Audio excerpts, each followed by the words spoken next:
ఆశా వర్కర్లకు సంబంధించి జరుగుతూ ఉన్న ఈ ధర్నాలో మా పార్టీ వైపు నుండి పూర్తిగా వాళ్లకు సంఘీభావం తెలియజేస్తా ఉన్నాం. ఆ రోజు 1500 జీతాన్ని కేసీఆర్ గారు వచ్చిన తర్వాత గొప్ప మానవీయ కోణంతో ఆశా వర్కర్లు పడే కష్టాన్ని చూసి కేసీఆర్ గారు ఆనాడు వాళ్ళ జీతాన్ని 1500 నుంచి 9750 చేసినారు. ఈ ప్రభుత్వం కేసీఆర్ గారు 9700 ఇచ్చినారని చెప్పి ఆ రోజు అర్రాజు పాడి మేము 18,000 ఇస్తాము, 100 రోజుల్లోనే నేను రాగానే 100 రోజుల్లోనే 18,000 ఇస్తా అని చెప్పి రేవంత్ రెడ్డి గారు ఈ మహిళలందరికీ వాగ్దానం చేయడం.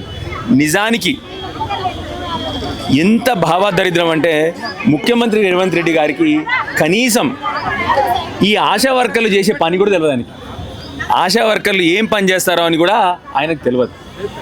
వాళ్ళు పడే కష్టాలు, ఇంటింటికి పోయి జ్వర సర్వేలు కానీ, గర్భిణులు చూసుకోవడం కానీ, వ్యాక్సినేషన్లు కానీ, ఎట్లాంటి వెట్టి చాకరి ఉన్నా కూడా ఆఖరికి బియ్యంలో జాబ్ కూడా వాళ్ళే చేస్తూ ఉన్నారు. ఇవాళ ఇంటింటికి తిరిగి వాళ్ళు చేస్తున్న కష్టం వర్ణించలేనటువంటిది.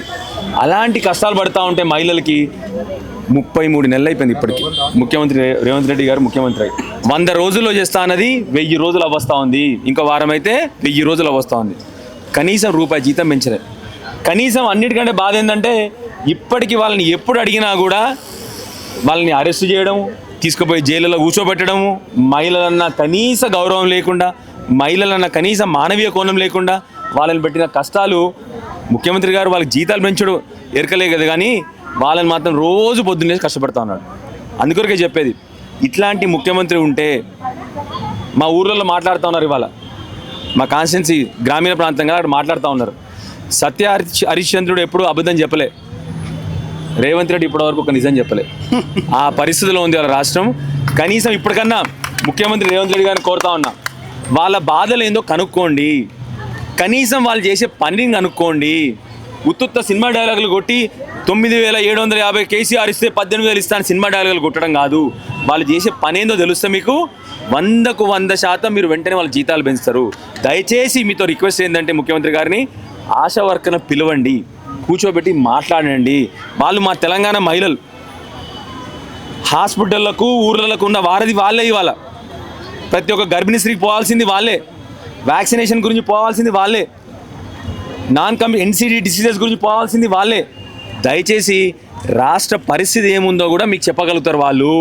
రాష్ట్ర ఆరోగ్య పరిస్థితి గురించి వాళ్ళ మీకు చెప్పాలంటే బెస్ట్ ఇన్ఫర్మేషన్ ఇచ్చేది మీకు ఈ ఆశా వర్కర్లే. దయచేసి ఇప్పటికన్నా వాళ్ళని పిలిచి వాళ్ళతో కూర్చొని, ఈ అరెస్టులు మానేసి వాళ్ళని మీ ఆఫీస్లో వాళ్ళతో కూర్చొని వాళ్ళ కష్టాలను తెలుసుకొని కొన్నన్నా నెరవేర్చాల్సిందిగా వాళ్ళని కోరుతా ఉన్నాను ముఖ్యమంత్రి గారిని. దయచేసి ఇప్పటికన్నా నిద్ర లేవండి, వాళ్ళు పడుతున్న బాధల గురించి కనుక్కోండి. రోజు వాళ్ళని మీరు పెడుతున్న అవస్థ, వాళ్ళని పెడుతున్న గోస చాలా బాధాకరంగా ఉంది. దయచేసి ముఖ్యమంత్రి గారిని ఇప్పటికైనా కోరుతా ఉన్నాను, 1000 రోజులైంది, ఇప్పటికన్నా మీ ఆలోచన మార్చుకొని వాళ్ళకి సాయం చేయాల్సిందిగా కోరుతా ఉన్నాను.